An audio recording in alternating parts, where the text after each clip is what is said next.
Assalamualaikum warahmatullahi wabarakatuh. Pada kesempatan kali ini, saya akan membahas mengenai keterampilan berpikir kritis dan keterampilan berpikir kreatif. Kita tahu bahwa keterampilan berpikir kritis dan berpikir kreatif ini merupakan keterampilan yang bersifat universal dan harus ataupun wajib dikuasai dalam pembelajaran abad 21 ini. Nah, sebelum kita membahas apa itu definisi keterampilan berpikir kritis dan kreatif, kita harus tahu dulu apa sih sebetulnya arti daripada berpikir. Berpikir adalah suatu proses penggunaan akal budi untuk mempertimbangkan dan memutuskan sesuatu. Berpikir juga memberi makna objek yang muncul di hadapan kita. Ada beberapa pendapat yang mengatakan bahwa keberhasilan hidup seseorang tidak ditentukan oleh tingginya IQ, tetapi oleh sejauh mana orang itu mampu menggunakan IQ tersebut. Nah, marilah kita melangkah pada pengertian berpikir kritis. Berpikir kritis merupakan suatu kemampuan menggunakan pemikiran untuk menilai kesesuaian ataupun kewajaran suatu ide dan membuat pertimbangan yang wajar dengan menggunakan alasan dan bukti yang sesuai atau bersifat masuk akal. Berpikir kritis ini menekankan pada penggunaan hemisfer otak kiri, di mana di situ terkait dengan penalaran. Kita lanjutkan. Mengapa sih harus berpikir kritis? Berpikir kritis harus kita pelajari atau kita kuasai karena memungkinkan kita untuk memanfaatkan potensi diri dalam melihat masalah, memecahkan masalah, menciptakan dan menyadari diri. Selain itu, berpikir kritis juga dapat menjadi perisai yang dapat melindungi diri kita dari informasi yang bersifat menyesatkan dan juga menjadi pegangan dalam kita mengambil keputusan. Nah, kita bisa lihat bahwa ada beberapa core dalam critical thinking skill ini atau keterampilan berpikir kritis, yaitu ada kemampuan menganalisis, kemampuan interferensi, eksplanasi, interpretasi, self-regulasi, dan juga kemampuan untuk melakukan evaluasi. Inilah core atau keterampilan inti yang harus ada dalam keterampilan berpikir kritis. Nah, apa sih sebetulnya ciri-ciri berpikir kritis atau orang yang dikatakan menjadi pemikir yang bersifat kritis? Seorang pemikir kritis itu harus memiliki kemampuan berpikir secara sistematis, logis, dan juga objektif. Selain itu, pemikir kritis tidak mudah untuk mempercayai informasi yang tidak jelas sumbernya, tidak mudah juga tersinggung ketika dikritik, dan selalu menimbang sisi baik dan buruk sebelum memutuskan sesuatu. Itu ciri-ciri seorang pemikir yang kritis. Kita lanjutkan. Apa sih sebetulnya manfaat berpikir kritis itu bagi mahasiswa? Banyak sekali manfaat yang kita peroleh apabila kita bisa melakukan proses berpikir kritis. Yang pertama, dapat membantu mahasiswa memperoleh pengetahuannya, memperbaiki teori dan memperkuat argumen. Yang kedua, dapat juga mengemukakan dan merumuskan pertanyaan dengan jelas. Diharapkan juga mahasiswa dapat mengumpulkan, menilai, dan menafsirkan informasi dengan efektif. Selain itu, manfaat yang lainnya, mahasiswa diharapkan dapat membuat kesimpulan dan menemukan solusi masalah berdasarkan alasan yang kuat. Kemudian membiasakan berpikiran terbuka dan mampu mengomunikasikan gagasan, pendapat, dan solusi dengan jelas kepada yang lainnya. Mari kita lanjutkan. Setelah kita membahas berpikir kritis, kita lanjutkan ke keterampilan berpikir kreatif.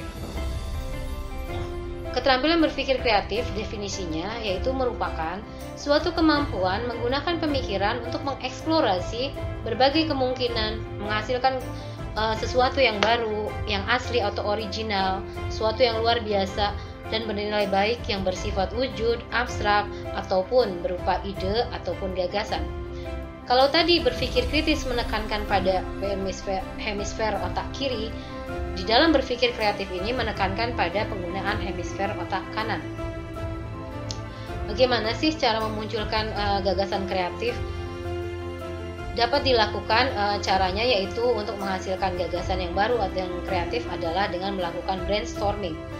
Tujuan dari brainstorming adalah pertama, untuk mensimulasi agar berpikir di luar kebiasaan. Kemudian yang kedua, dapat menghasilkan ide-ide yang dapat dikembangkan serta dimodifikasi. Disinilah nanti dari pengetahuan atau ide-ide yang muncul itu bisa kita performankan menjadi sesuatu hal yang bersifat kreatif untuk kemajuan. kita lanjutkan. Bagaimana sih ciri-ciri orang yang kreatif itu? Nah, kita bisa lihat bahwa orang dikatakan kreatif ataupun berpikir kreatif itu yang pertama, mampu menghasilkan banyak ide dalam waktu yang singkat. Yang kedua adalah mampu menghubungkan dan menggabungkan ide yang berbeda menjadi satu kesatuan ide yang utuh. Yang ketiga, mampu mengembangkan hal yang sederhana menjadi yang lengkap dan sempurna. Kemudian yang keempat, mampu bekerja secara detail dan kompleks, kemudian memiliki rasa ingin tahu yang tinggi, berani mengambil risiko, cepat tanggap dan mandiri, dan suka mencari ide-ide yang unik. Itulah beberapa ciri orang itu dikatakan kreatif. Nah, ada beberapa penghalang dalam kita mengembangkan berpikir kreatif. Di antaranya adalah ada beberapa orang yang tidak mau mengubah sudut pandang. Itu tidak akan menjadi orang yang kreatif. Kemudian ada juga orang yang enggan menerima perubahan. Kemudian ada orang yang merasa selalu tidak berdaya, padahal semua manusia pasti diberi kekuatan sesuai dengan kemampuannya. Ataupun ada orang yang ketika dia mempunyai ide yang baru, dia tidak mampu mengemukakan ataupun takut ditertawakan. Sebetulnya empat hal inilah yang menjadi penghalang dalam kita melakukan proses berpikir kreatif. Nah, itulah materi yang kita bahas untuk berpikir kritis dan berpikir kreatif. Diharapkan Anda bisa menjadi mahasiswa yang kritis dan juga kreatif, sehingga bisa menjadi mahasiswa yang luar biasa. Semangat! Pada kesempatan kali ini, saya akan membahas 3 materi, yaitu yang pertama terkait dengan strategi membaca yang efektif, yang kedua yaitu mengenai teknik mengingat dan menyimak, dan yang ketiga adalah tentang strategi mencatat. Nah, mari kita mulai materi yang pertama, mengenai strategi membaca yang efektif. Sebelum kita mulai membaca buku, kita harus mempersiapkan diri dulu, baik secara fisik maupun psikis. Kita harus betul-betul mempersiapkan diri dengan baik. Jangan sampai kita membaca buku di tempat tidur. Karena apa? Karena dengan membaca buku di tempat tidur, maka tidak akan efisien dan efektif. Karena informasi yang kita peroleh dari buku menjadi tidak optimal ditangkap di memori kita. Yang terjadi adalah kita mengantuk bahkan tertidur. Oleh karena itu, kita harus juga mempersiapkan diri untuk meminimalisir kondisi yang ada sebelum kita membaca buku. Kondisi yang seperti apa? Yang diharapkan adalah suasana yang kondusif, yaitu suasana yang tenang, rileks, santai, dan harmonis, agar proses membaca bisa dilakukan dengan baik. Ada beberapa teknik dalam membaca yang efektif. Yang pertama yaitu teknik SQ3R. SQ3R singkatan dari Survey, Question, Read, Recite, and Review. Nah, bagaimana sih tahapan-tahapan SQ3R ini dilakukan? Yang pertama, pada saat tahapan survei, proses yang dilakukan adalah persiapan membaca dengan cara melihat secara sekilas isi dari buku. Mulai dari mana? Dilihat dulu dari judul utamanya, kemudian kita lihat subjudulnya. Selain itu, kita lihat cover buku bagian belakang yang menjelaskan secara ringkas topik yang dibahas. Kemudian kita lanjutkan dengan melihat kata pengantar dari penulis maupun kita melihat daftar isinya. Setelah langkah survei kita lakukan, langkah berikutnya adalah kita melakukan tahapan question. Di tahapan ini, sambil membaca, kita melakukan proses bertanya secara aktif kepada diri sendiri, baik itu melalui analisa, sintesa, maupun argumentasi terhadap pokok pikiran yang disampaikan penulis. Setelah tahapan question, barulah kita masuk ke tahapan read, yaitu proses membaca buku secara keseluruhan namun dengan kecepatan yang tinggi. Diharapkan satu buku bisa kita kuasai semua isinya. Setelah kita selesai membaca buku, kemudian langkah berikutnya adalah melakukan recite. Apa sih recite itu? Recite adalah melakukan refleksi atas bahan bacaan yang telah kita baca dengan menceritakan ulang pokok pikiran yang dibahas dalam buku tersebut dengan gaya bahasa kita sendiri. Diharapkan dengan menggunakan gaya bahasa kita sendiri, kita akan lebih memahami apa yang kita baca. Untuk lebih mendalami lagi materi yang dianggap penting, apa yang sudah kita baca, maka kita melakukan proses review. Itulah tahapan-tahapan yang dilakukan pada teknik SQ3R. Mari kita lanjutkan ke teknik yang kedua dalam membaca yang efektif ini. Teknik yang kedua adalah teknik skimming. Skimming merupakan salah satu metode membaca cepat dengan melakukan pembacaan secara umum dalam suatu bahan bacaan atau buku. Di dalam skimming ini, proses membaca dilakukan secara melompat-lompat dengan melihat pokok-pokok pikiran utama dalam bahan bacaan sambil memahami tema besarnya. Nah, baiklah, bacalah bahan-bahan referensi yang sudah didapat apabila Anda mendapat tugas ataupun membuat suatu karya tulis ilmiah. Semua literatur yang didapat boleh kita baca dengan cara teknik skimming untuk diambil gagasan-gagasan utama yang diperlukannya. Dengan skimming ini, kita dapat menguasai buku secara umum dalam waktu yang singkat, sekaligus dapat mempersiapkan diri kita untuk membaca yang lebih menuntut konsentrasi lebih mendalam. Itu teknik yang kedua. Untuk teknik yang ketiga, dalam membaca yang efektif ini bisa juga dilakukan teknik scanning. Apa itu scanning? Scanning merupakan salah satu metode membaca untuk mendapatkan sebuah informasi penting dalam sebuah buku, koran, majalah, atau sejenisnya dengan cara tidak membaca yang lain-lain, melainkan langsung kepada inti permasalahan yang dibutuhkan. Oleh karena itu, mari lakukanlah teknik scanning untuk memperoleh informasi khusus dari sumber-sumber pustaka yang diperlukan. Biasanya, dalam kehidupan sehari-hari, proses scanning ini sering digunakan antara lain untuk melakukan scanning prosa, scanning informasi topik tertentu, scanning nomor telepon, ataupun scanning kata-kata di dalam kamus. Nah, itulah 3 cara ataupun 3 teknik membaca yang efektif.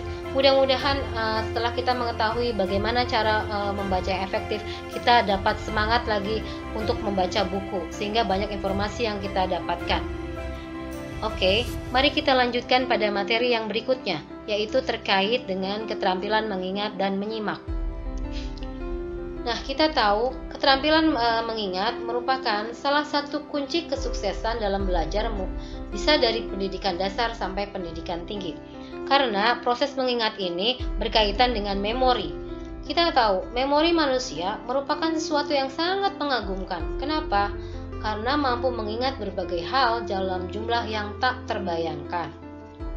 Kita pelajari terlebih dahulu, kita lihat bagaimana sih sebetulnya karakteristik memori. Nah, memori kita mampu mengakses informasi berdasarkan keterkaitan, bisa juga lebih mudah mengingat hal-hal yang terstruktur, kemudian mudah mengingat hal yang aneh, mengingat hal yang terkait dengan pribadi, atau mengingat informasi cenderung biasanya ingat yang pertama ataupun yang terakhir. Dan bisa juga mengingat sesuatu yang sering diulang-ulang, baik itu kata-kata misalkan ya, yang masuk ke dalam otak kita atau memori kita. Tetapi memori ini akan mudah hilang bila tidak kita pergunakan. Nah, berdasarkan hasil studi yang dilakukan beberapa peneliti mengatakan bahwa rata-rata manusia mampu mengingat apabila 20% hanya yang kita dengar, kemudian 30% dari yang kita baca saja, 40% dari yang kita lihat prosesnya, nah bisa mengingat 50% dari yang kita katakan, kemudian 60% dari yang kita kerjakan, dan 90% bisa mengingat dari apa yang kita lihat, kita dengar, kita katakan, dan kita kerjakan. Kita lanjutkan. Ada beberapa langkah praktis mungkin yang bisa kita lakukan untuk meningkatkan kemampuan mengingat kita. Kita bisa melakukan salah satu kegiatan dengan misalkan duduk di ruangan dengan pencahayaan yang baik, kemudian juga bisa mengingat dengan menggambarkan dengan nyata sesuatu yang abstrak, kemudian bisa membaca objek yang pertama, bisa yang kedua dan ketiga dan seterusnya. Kemudian ketika proses mengingat ini juga bisa mengucapkan tanpa melihat tulisan. Ucapan yang diucapkan yang diingat dengan suara yang lantang. Bisa juga setiap selesai mengingat objek bisa kita ulangi ucapan tersebut tanpa melihat tulisan. Nah, teknik yang lain ataupun langkah praktis yang lain adalah setelah yakin bisa mengingat, istirahat terlebih dahulu beberapa menit, kemudian bisa kita uji kembali apa yang sudah diingat. Itu mungkin beberapa langkah praktis yang bisa kita lakukan untuk langkah meningkatkan kemampuan mengingat ini. Selain itu, bisa juga teknik mengingat itu dilakukan dengan cara yang pertama, bisa dengan melakukan teknik grouping, ataupun ketika kita menghafal suatu pelajaran ataupun mengingat suatu informasi, kita bisa juga menggunakan irama dengan cara membuat nyanyian atau menyanyikannya. Bisa juga dengan menggunakan gambar visualisasi, atau mungkin kita gunakan singkatan-singkatan Dan bisa juga mengingat sesuatu dengan menggunakan atau mengingat kata kuncinya atau keyword-keywordnya. Nah, itu beberapa langkah praktis dan juga teknik yang bisa digunakan untuk kita mempelajari sesuatu agar lebih lama untuk diingat di memori kita. Kita lanjutkan ke yang berikutnya adalah teknik menyimak. Di dalam teknik menyimak ini, baik itu kita menyimak informasi di media massa ataupun online maupun offline, yang harus diperhatikan adalah yang pertama, kita harus bisa menjaga kontak mata. Apalagi kalau itu dilakukan secara tatap muka.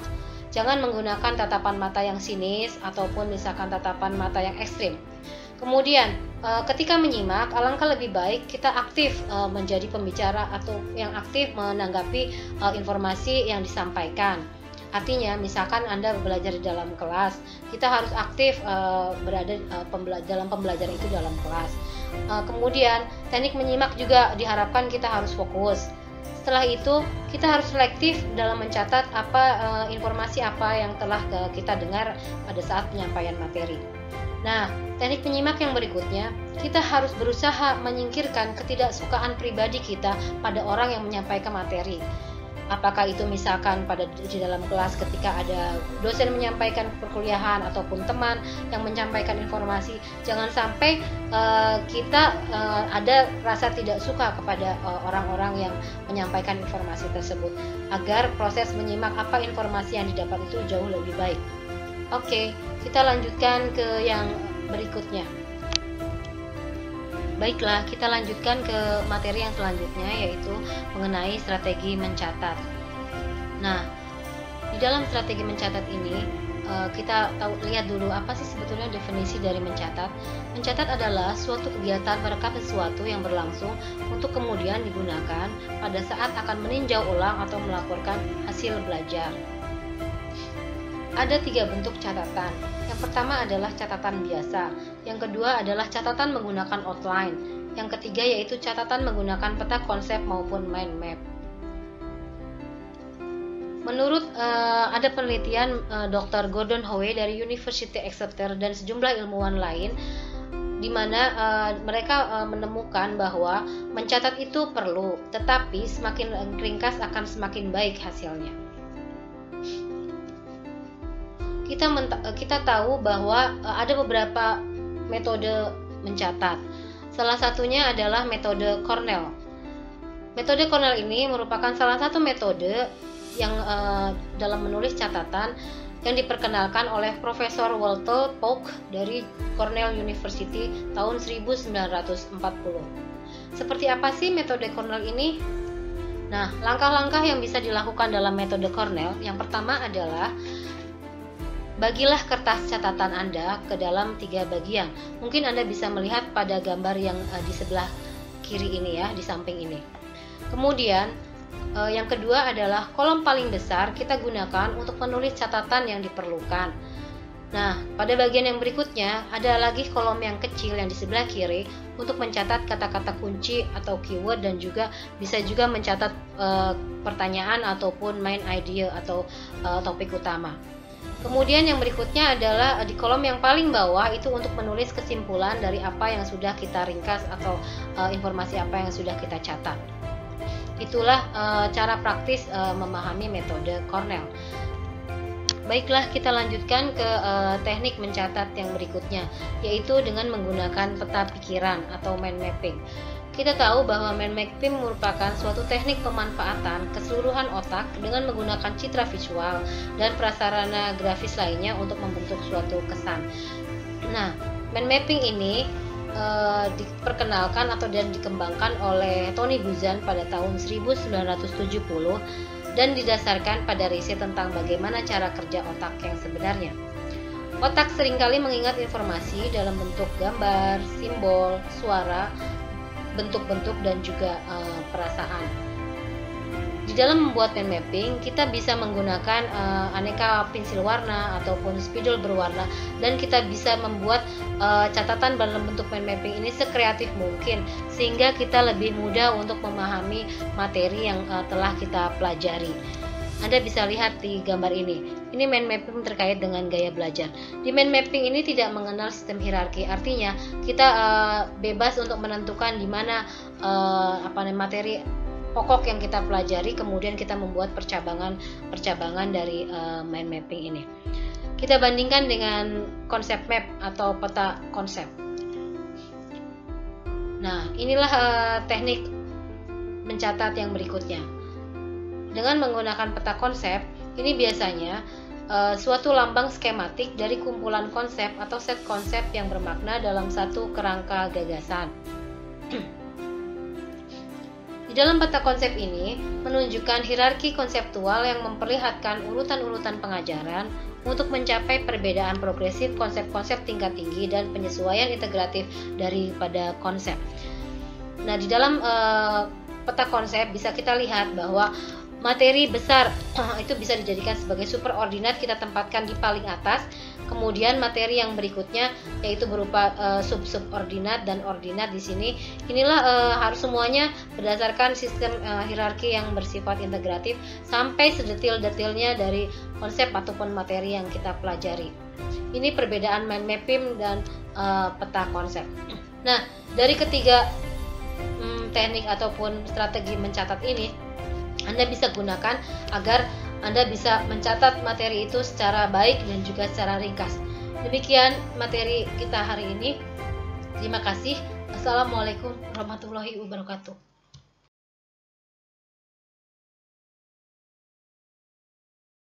Assalamualaikum warahmatullahi wabarakatuh. Pada kesempatan kali ini saya akan membahas tentang kemampuan menulis. Apa itu kemampuan menulis? Yaitu kemampuan mengintisarikan dan menyimpulkan apa yang sudah kita baca dan dengar serta mengekspresikan ide dan gagasan dalam bentuk tulisan. Kemampuan menulis merupakan kemampuan akhir dalam pembelajaran bahasa karena kemampuan ini menyatukan semua jenis kemampuan seperti kemampuan membaca, mendengar, dan menganalisis. Tulisan yang bagus adalah tulisan yang mudah dibaca sehingga pembaca dapat mengetahui pesan yang ingin kita sampaikan. Sebuah tulisan tidak perlu dibuat dengan menggunakan bahasa yang sangat panjang dan kompleks karena terkadang itu membuat tulisan kita menjadi susah untuk dipahami dan ide yang ingin kita sampaikan tidak tersampaikan. Lalu apa gunanya menulis? Ada beberapa kegunaan menulis seperti membantu kita membuat poin-poin penting dari sebuah topik, mempermudah proses belajar, digunakan untuk menulis kajian teori, menyebarluaskan ide dan gagasan kepada orang lain karena akan ada banyak orang yang membaca tulisan kita, mengekalkan ide dan gagasan karena tulisan tidak akan pernah hilang, dan masih banyak lagi kegunaan yang lainnya. Lalu kapan kemampuan menulis itu kita gunakan? Pertama, ketika mendengarkan kuliah. Jangan hanya mendengarkan penjelasan dari dosen, tapi cobalah untuk menulis apa yang diungkapkan oleh dosen. Poin-poin penting tersebut sangat perlu untuk ditulis sehingga kita tidak lupa. Atau setiap saat belajar, membaca, mendengar, atau melihat dari berbagai sumber, teman-teman perlu juga untuk menulis poin-poin penting dari apa yang sudah kita pelajari sehingga suatu saat kita bisa kemudian mengkaji ulang dari sumber-sumber tersebut. Kemampuan menulis juga bisa kita gunakan ketika mengerjakan tugas, menulis skripsi atau karya ilmiah, dan masih banyak lagi kegunaan yang lainnya. Lalu bagaimana caranya agar kita bisa memiliki kemampuan menulis? Pertama, ketika kita akan menulis berupa ayat, pasal, atau undang-undang atau peribahasa, tulislah sesuai dengan sumber aslinya tanpa ada perubahan sedikit pun. Kedua, jika bukan berupa sumber pada nomor 1, buatlah parafrase, yaitu menyadur suatu ide dan tulisan sesuai dengan bahasa kita. Ketiga, kenapa tidak boleh sama persis? Karena tulisan yang sama persis merupakan tindakan kriminal atau plagiarisme. Jadi, teman-teman harus menghindari copy paste. Kalian tidak bisa serta-merta memindahkan dari satu tulisan kepada tulisan kalian. Yang harus kalian lakukan adalah parafrase. Lalu kelima, sebelum menulis buatlah peta konsep agar ide yang kita sampaikan runtut, koheren, dan jelas. Peta konsep ini seperti kita membuat desain atau planning tentang apa yang akan kita tulis pada paragraf pertama, kedua, ketiga, dan selanjutnya. Sehingga ide antara satu paragraf dengan paragraf yang lainnya akan sangat runtut, jelas, dan saling berkesinambungan. Terakhir, gunakan berbagai sumber untuk membantu menyempurnakan tulisan Anda. Ada banyak sekali sumber yang bisa teman-teman gunakan, seperti Grammarly, Paradigm, dan Gingerly, yang semuanya gratis bisa teman-teman akses di internet. Sumber-sumber tersebut bermanfaat untuk mengecek apakah tulisan yang kita tulis sudah sesuai dengan tata bahasa, apakah ada kesalahan, apakah ada beberapa kesalahan penggunaan tanda baca dan sebagainya. Sehingga tulisan yang kita buat sudah cukup layak untuk dibaca atau dikumpulkan kepada dosen. Berikut ini adalah contoh bagaimana kita membuat sebuah parafrase. Sebagai contoh, saya membaca sebuah tulisan karya Nurul Purwaning Ayu. Dalam contoh ini, kemudian setelah saya membaca, saya membuat tulisan dengan menggunakan parafrase. Untuk menghindari plagiarisme, yang saya lakukan adalah menuliskan sumber asli dari penulis. Menurut Ayu, dengan menuliskan nama terakhirnya 2010, tahun di mana tulisan ini terbit. Setiap daerah di Indonesia memiliki upacara adat, yaitu kegiatan ritual yang dilakukan untuk tujuan keagamaan, adat, maupun budaya. Salah satu contoh upacara adat yang terkenal yaitu Haul Buyut Tambi. Parafrase yang saya buat memiliki bentuk yang agak berbeda dengan apa yang ditulis oleh Nurul Purwaning Ayu. Akan tetapi, ide yang ingin disampaikan oleh saya dan juga Ayu memiliki ide yang sama. Ini adalah contoh dari parafrase. Jadi teman-teman tidak bisa serta-merta mengcopy kemudian memindahkan ke tulisan kita karena itu adalah sebuah tindakan plagiarisme. Ingat, kita harus membaca, memahami, lalu tulislah kembali dengan bahasa kita. Semoga bermanfaat dan terima kasih. Kali ini saya akan berbagi tentang keterampilan mencari literatur dan cara menghindari plagiarisme.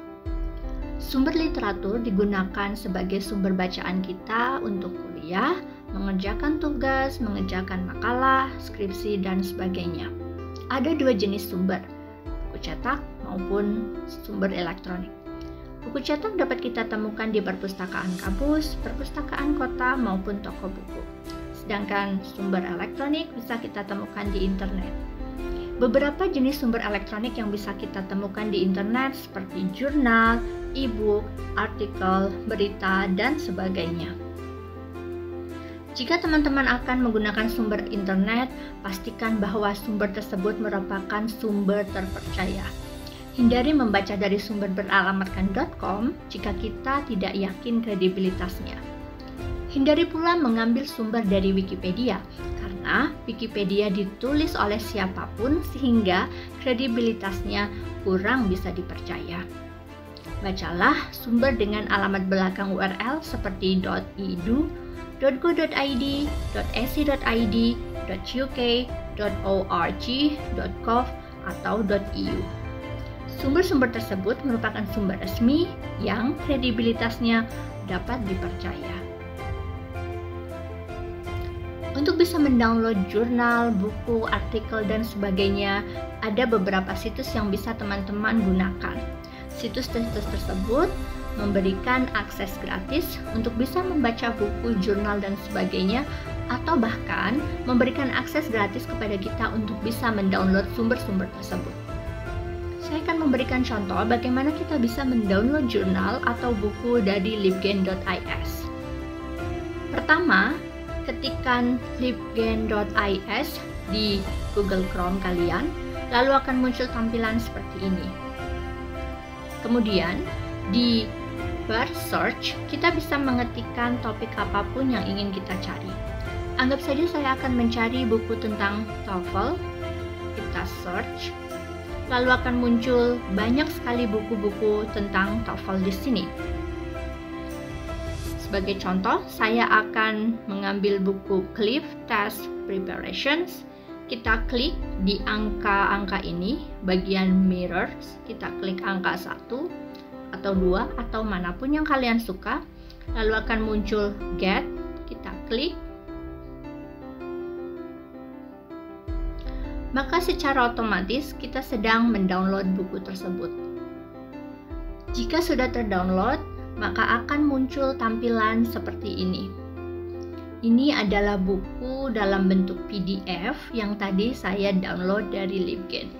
Buku ini berisikan 449 halaman yang bebas dan gratis bisa kalian baca. Kalian bisa mencari bacaan atau buku apapun, novel, jurnal dari Libgen dengan menggunakan cara yang sudah saya jelaskan tadi. Selanjutnya saya akan membahas tentang plagiarisme. Di video yang sebelumnya sudah saya jelaskan bahwa plagiarisme merupakan sebuah tindakan kriminal intelektual yang harus dihindari. Cara menghindarinya adalah dengan melakukan parafrase atau menyadur sebuah tulisan. Kita tidak bisa melakukan copy paste karena itu adalah sebuah tindakan kriminal. Lalu, apakah mungkin kita bisa mengecek berapa persen jumlah plagiarisme yang sudah kita lakukan? Ada beberapa situs yang bisa kita gunakan untuk mengecek berapa jumlah plagiarisme yang sudah kita lakukan. Salah satunya adalah dengan menggunakan smallctools.com.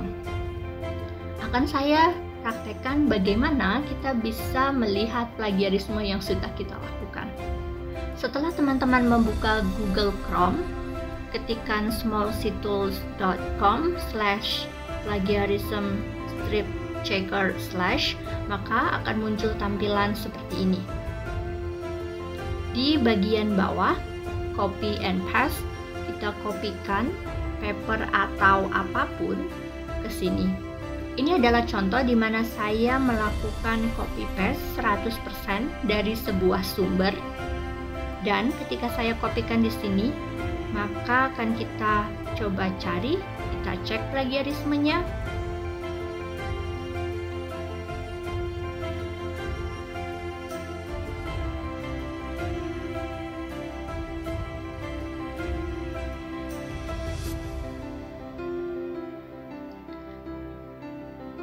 Secara otomatis akan terdeteksi hasilnya 100% plagiat karena memang saya copy paste dari sebuah sumber. Lalu URL ini atau situs ini akan membantu kita melacak dari mana kita melakukan plagiasi tersebut. Kita bisa melihat plagiarize ini, compare di sini akan menunjukkan dari sumber mana saja tulisan yang saya ambil tersebut. Itu artinya semua tulisan yang teman-teman ambil atau copy paste dari internet ketika dicek dengan menggunakan smallctools akan segera terdeteksi dari mana tulisan tersebut berasal dan berapa banyak atau berapa persen jumlah plagiasi yang sudah teman-teman lakukan. Semoga bermanfaat. Terima kasih. Wassalamualaikum warahmatullahi wabarakatuh.